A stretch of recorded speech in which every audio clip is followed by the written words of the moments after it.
NASA having to make a significant decision, rolling its massive space launch system rocket and Orion spacecraft back from the launch pad at Kennedy Space Center in Florida. A setback certainly for Artemis II and that mission, as we're taking a live look right now. It was slated to carry astronauts around the moon for the first time in more than 50 years. So here to help us break this down, what this means for the future of this endeavor and this mission is Candace Jordan, joining us from Gastonia. Hi, Candace, from the Shield Museum of Natural History. Thanks for joining us here on Live Impact News. Yeah, thanks for having me. We are really excited for Artemis. And of course, we're seeing some of these delays, which isn't totally uncommon when we look at a spacecraft mission. A lot of times, I don't think I've ever known a mission to go off on the first launch date. So of course, we have another delay that just happened with our Artemis II mission. So they found an interrupted flow of helium in the rocket's upper stage. They did this while they were doing what they call the wet dress rehearsal. So basically, they're testing all the systems to see if it's basically working. They think the cause of this issue might be some interference between the ground and the rocket lines that's used to basically route this helium to the right places. Maybe it's a valve in the upper stage. Maybe it's a filter between the ground and rocket. Think about like you and your car at home, your check engine light comes on. It could be a multitude of things that might be causing that. So what they're going to do is they're going to take that rocket back to the vehicle assembly building, the VAB, and that is a really slow trek. It's takes about 12 hours to go the 4 miles. So that's about a third of a mile per hour, or a little faster than a land tortoise. So a very slow crawl. Oh, yeah, absolutely. I mean, and because it's so massive, I understand why they need to take their time piece by piece. It looks so overwhelming on screen. Tell us help us explain at home how massive this operation is. Yeah, so this is a big deal. So, when Artemis I happened, we had our SLS rocket, space launch system. So we're using that again. And this thing, to give some rough numbers, about 6.5 million pounds, and about 5.5 million of those pounds are fuel just to get off Earth. So that tells you just how hard it is to overcome our gravity and leave Earth's atmosphere. So, most of that is either some solid fuels, liquid fuels, or you have some gaseous ones as well. This helium leak that we found, like, helium's really, really light. If you think about it, you go for a birthday party and you put helium in the balloons and they stay nice and upright during the entire party. A child accidentally lets go of it, and it's going way off into the sky. So this wants to lift really easily. So that helium likes to find any nook and cranny that it can to get out of. And so it did find that little nook and cranny to get out of, and that's what caused this issue, necessitating them basically taking it back to the vehicle assembly building. If, Candace, for people who are not following Artemis, the first mission, what is the importance of these Artemis moon missions? Yeah, so kind of think of it as our next generation. So we had the Apollo missions back in the 60s and 70s. This here is our new generation. So it's the Artemis missions. So with Artemis 1, they did an uncrewed flight. So basically no humans were on board. It successfully went around the moon.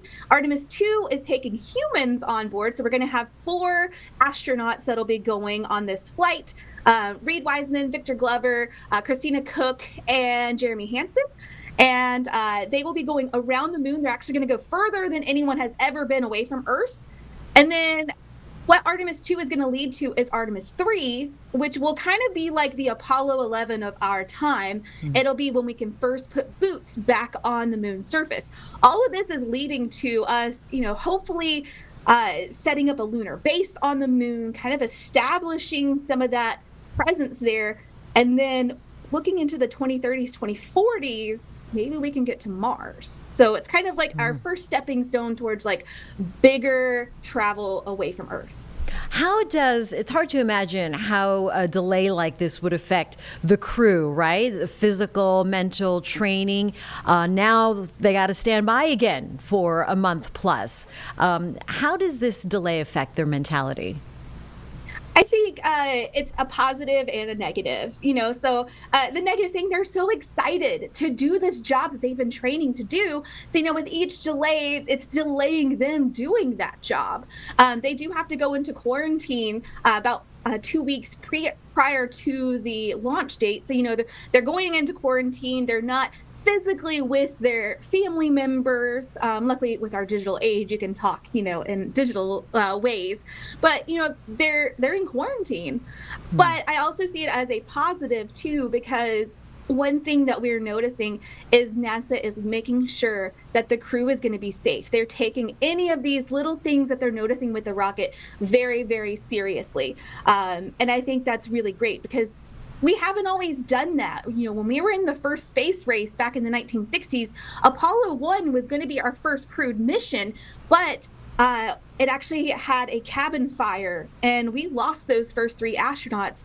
And there were signs that there was something wrong, and not that it was completely ignored, but it just wasn't taken as seriously as possible. So I am pleased to see that NASA is really taking it seriously. I'm sure that the crew is as well. And, they're wanting to make sure that everything is right before they get on this huge rocket that is basically going to start, taking them up into space with lots and lots of power. So we want to make sure that they are as safe as possible.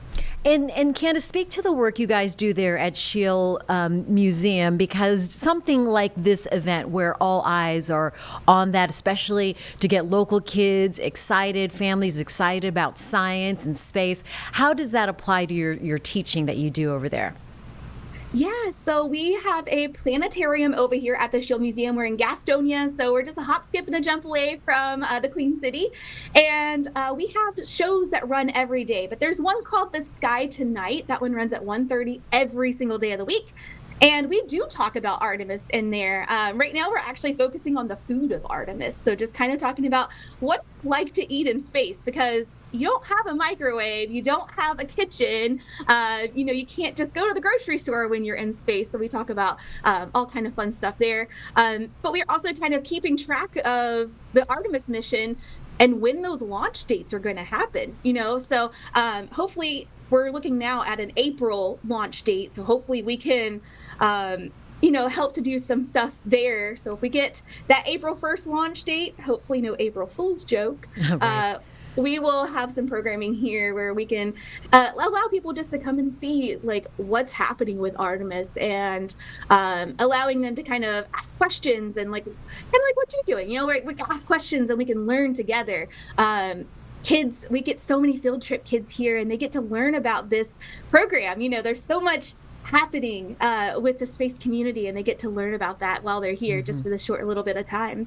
So those planetarium shows, you can go at scheelemuseum.org and get your tickets and come see us. Perfect. scheelemuseum.org. And it sounds like this is not discouraging news. It's just sort of part of the procedure and making progress. It is. It's just part of the process. This is just a small pit stop in our journey. Kind of think of it like, you have to go and get gas. You can't do a 12-hour drive in your car. So we're making sure that the tires are good and all your stuff that you would do with your car on a road trip. We're just making sure that this road trip is going to be good, because there is no roadside safety if something goes wrong once it's already lifted off the ground. It really is so impressive. And if you ever went to the interactive Belk exhibit, did you see that one here in Charlotte? It was amazing. Amazing. Just to get a sense of what it might be like in space. And looking at these pictures and images, wow, the work they do there is really cool. Very cool. I would love to be in their shoes, but I would also be kind of nervous to be in their shoes at times too. No kidding. And that's why they trained for years. Candace Jordan from the Scheele Museum of Natural History in Gastonia. Appreciate your time, information, a little bit of education here for Live Impact News. Thank you for letting us in on what's happening with Artemis II mission. All right.